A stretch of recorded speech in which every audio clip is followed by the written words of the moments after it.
Assessore Cantarutti, possiamo dire un vero e proprio gesto ignobile da parte di mano ignota, quello che è accaduto a Cividale.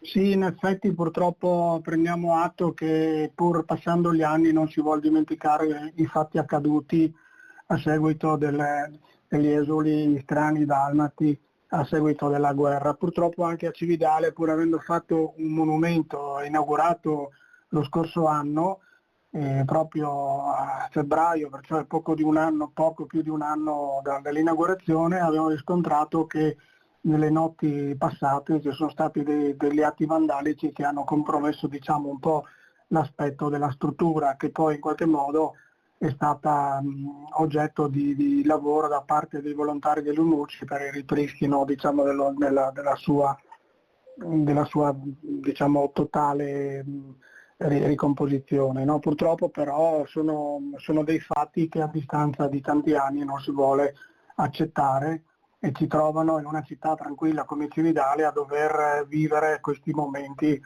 tristi che sicuramente non fanno bene alla comunità.